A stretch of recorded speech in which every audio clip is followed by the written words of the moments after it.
Hey everybody, Big Mac here. Welcome back to part 3 of my favorite pre-calculus test questions. Again, this is a series of videos where I basically go over a number of questions that I actually used in a college pre-calculus class.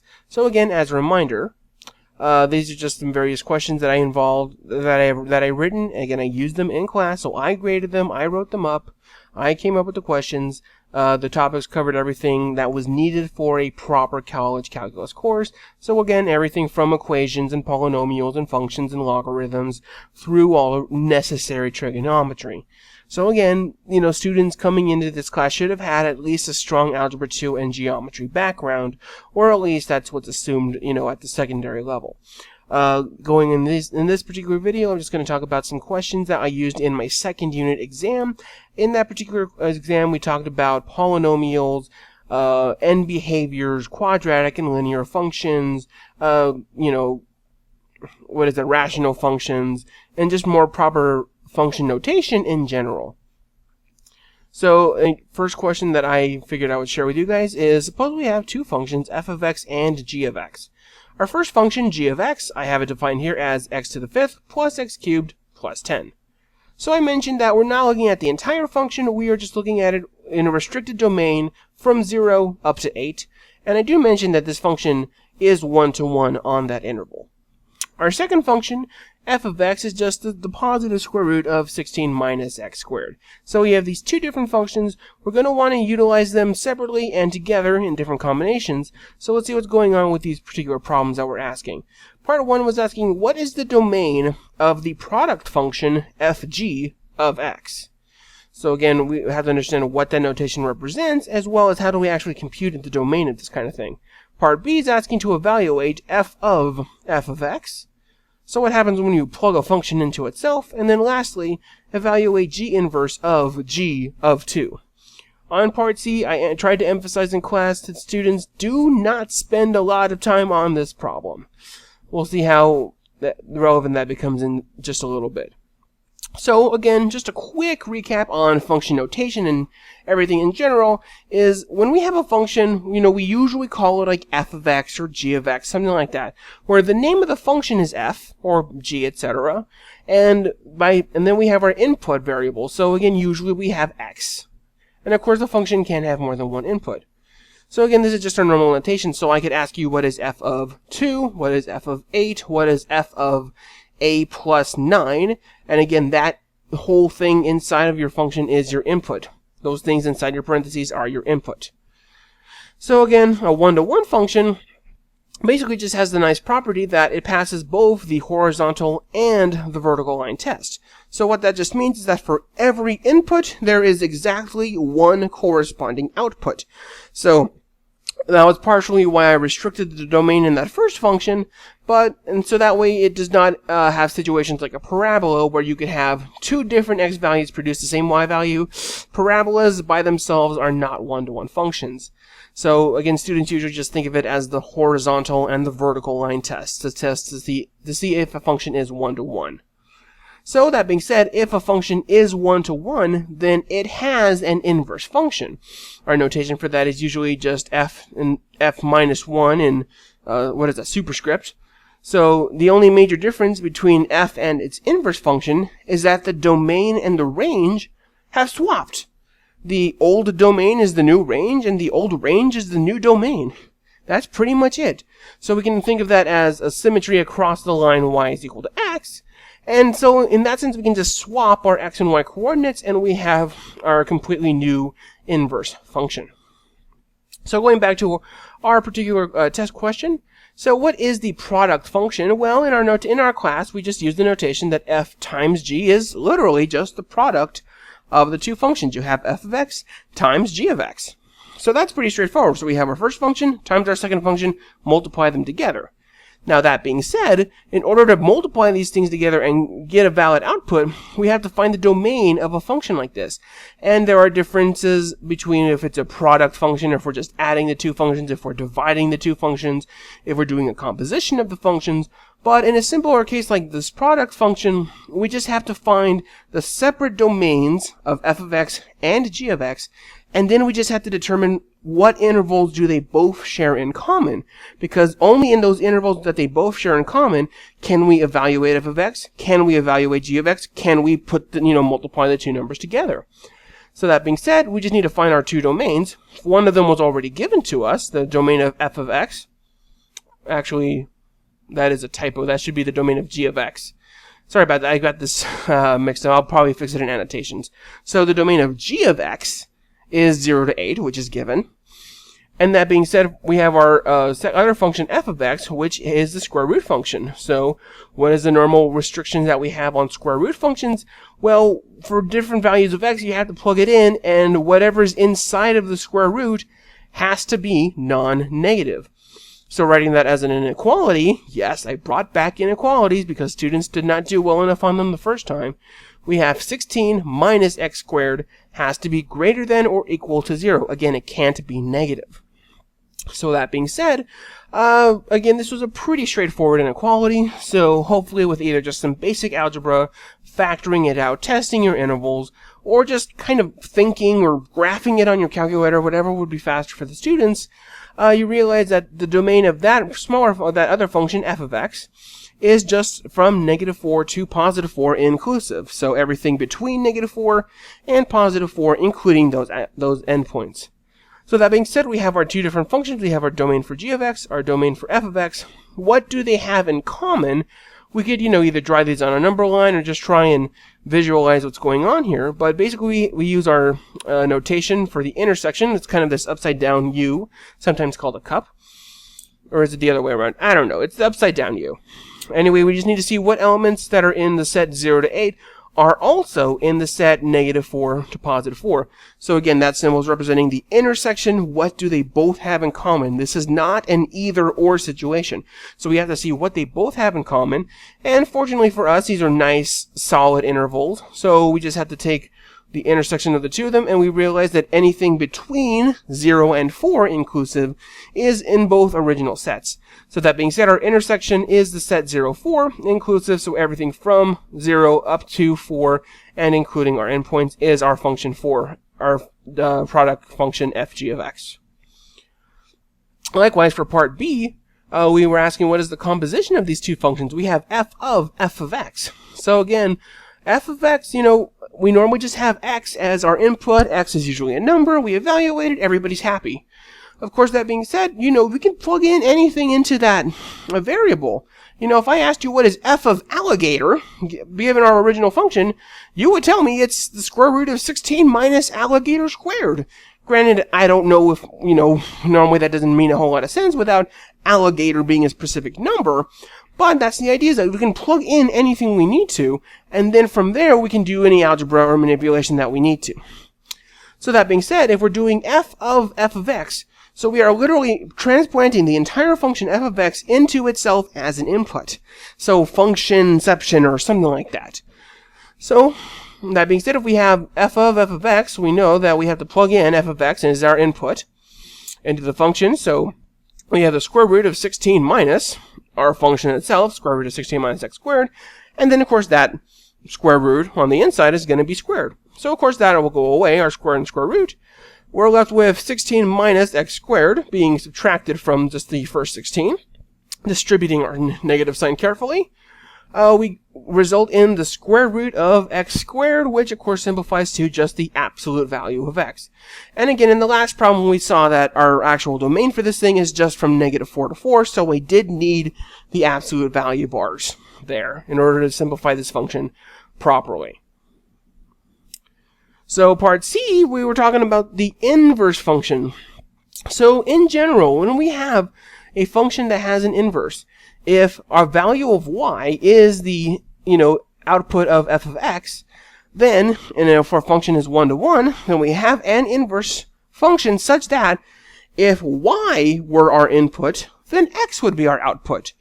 And in notation-wise, we could just say that x is f inverse of y. Again, students start to get really confused on this because they're always used to thinking of x as just their input, and then they start trying to, swap the variables and relabel them, and admittedly, they start to get confused by that. But hopefully one thing that they will remember is that if you have a function f of x, I'm just going to call it capital F of x for this case.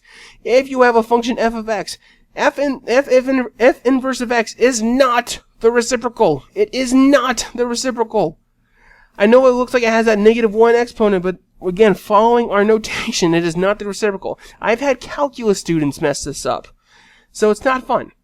So that being said, let's try and figure out what is, going back to our original problem, g inverse of g of 2. So we could break this down step by step, and then see if there's a shortcut we can use at the very end. So that being said, going back to our original function, we just need to evaluate g inverse of g of 2. So let's go ahead and we can evaluate g of 2, right? I mean, we have our function here, x cubed plus x to the 5th plus 10. We can evaluate this thing all the way through, find g of 2, and then find what is g inverse of that particular number. So, plugging in 2 into our original function, 2 to the 5th plus 2 cubed plus 10 is 50. So, we know that g of 2 is equal to 50.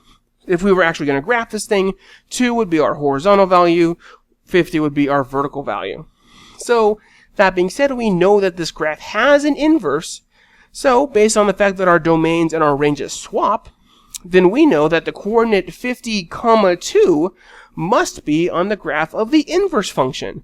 Or, that being said, that 2 is equal to g inverse of 50.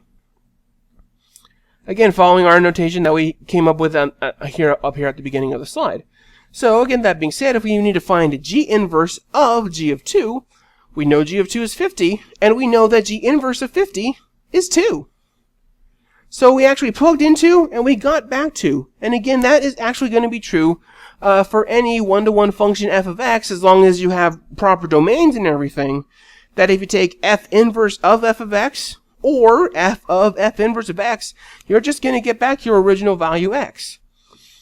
So that being said, that's why I told students, do not spend a lot of time. You should look at that for about 15 seconds to go, oh, the inverse and the original function kind of cancel out, and you're left with 2. Done. You know, easiest 3-point they could have given on the exam. How did they actually do? Well, different parts obviously had different results. So part 1 went pretty well, although, again, some students still did not do well in the inequality. They said, you know, x had to be from 4 to infinity and everything else in between. It did not go well for them, but of course they had struggled on that first exam as well. So that was why I brought it back. It was like, these are not going to go away. We have to focus on these and make sure you understand them clearly enough. Part 2 with the square root and the fact and distributing the negative sign, that was a pretty bad algebra nightmare. So many students did not simplify it. A lot of them, I think they just had no idea what to expect of it. Like, not that anybody had a lot of time for this exam, but nobody tried plugging in points and seeing what happens when you run it through the function twice. You know, that would be a useful thing to just see if the answer you get at the very end matches up with, you know, what your intuition from a calculator or something like that. Part 3, like I mentioned, if they did not realize it right away, it became a major time sink. I figured that was like the one problem that students were going to get trying stuck on because as I was walking around the classroom, I realized that some of them were trying to find an explicit version of g inverse of x. We had talked about basic linear functions where you could find the inverse function, you know, swapping your x and y's, resolving for y, something like that. And with this cubic or x to the 5th polynomial, I guess students were like, hey, I could probably do the same thing. Of course, no, it's not going to be that easy at all. No. Why? No, you just know that the two things do the thing, and you're just back to 2. Done.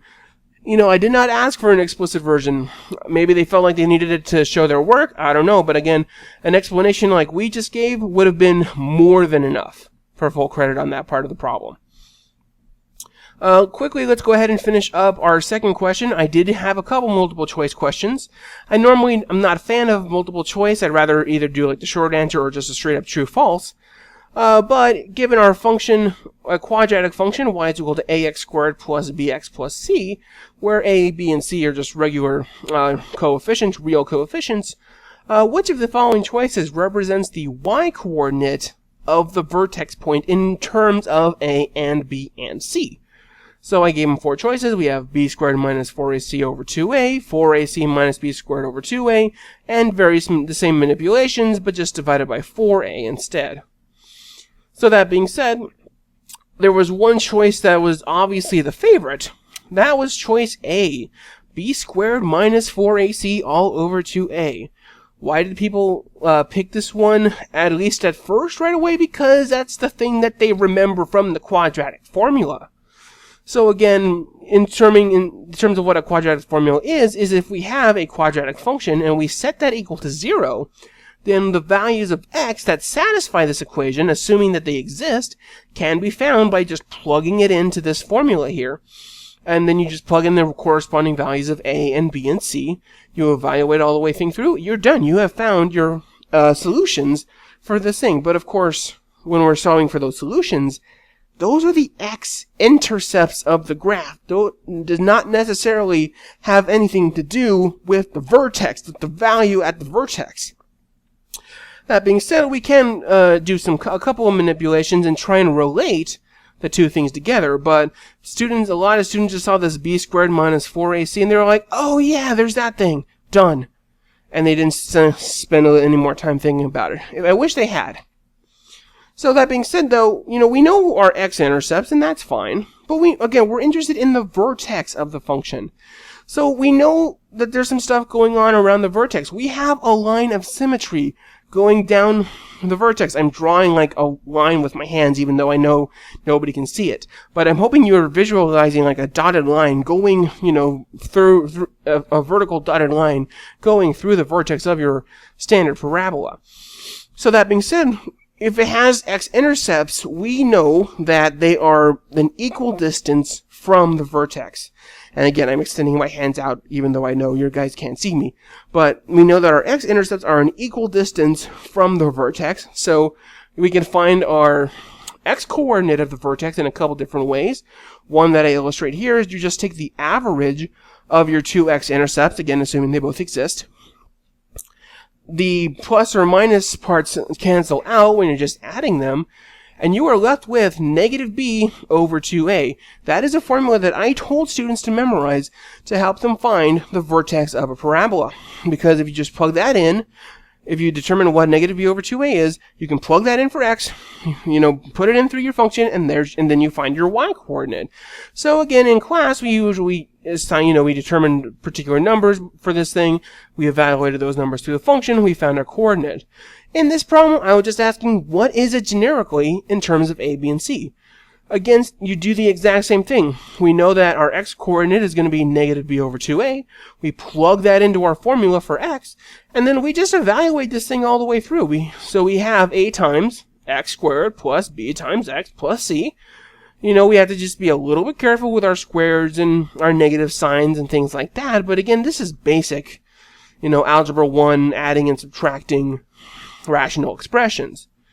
So that being said, you can find a common denominator, combine like terms, and you should get a simplified result of 4ac minus b squared all over 4a.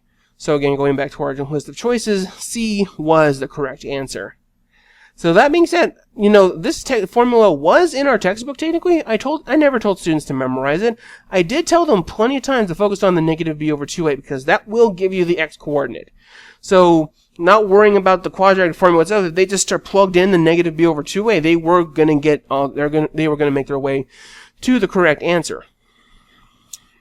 So how did students do on that problem? Admittedly, a lot of students picked choice A at first, and then some of them thought about it a little bit, thank goodness. But again, some of them were like, okay, obviously that's not going to make sense because that was part of the quadratic formula, so they, erased it, or they exited out, something like that. So admittedly, the algebra was a little too hard for people, especially the adding fractions. Adding fractions are always going to be hard for students. So what they did was they resorted to techniques that they remembered from the SAT or from other, tests. Because, admittedly, these students know how to take multiple choice exams. We have taught them how to take multiple choice exams, so they're going to treat the multiple choice questions on my exam like all the other ones they've taken before. So what I saw some students do was they're like, okay, I need to just find some values of A, B, and C such that this thing works. So one example I saw a student plug in was a equals 1, b equals 2, c is negative 3. I can graph this thing on a calculator. I can find the coordinate of the vertex. I know how, at least the student knows how to use their calculator, so I'm happy about that part at least. And then based on those values of a, b, and c, they can plug those into the actual 4 choices and see which one yields a solution of negative 4. I think the easiest way that a student used this method was they said a is 1, b is 0, c is 1. And of course that would just be your standard x squared plus 1 parabola, which again I'm drawing with my hands even though you can't see it. Hopefully you're visualizing it in your head as well. So it's just your standard x squared parabola shifted up by 1 unit. So you know that the y coordinate of the vertex is at 1. So going through all the choices to see which one yields a value of 1 at the end, it becomes pretty obvious what the answer is. So that being said, thank you guys for watching this video. I will continue on with our next topic, which we start to get into trigonometry and stuff like that. Fun times.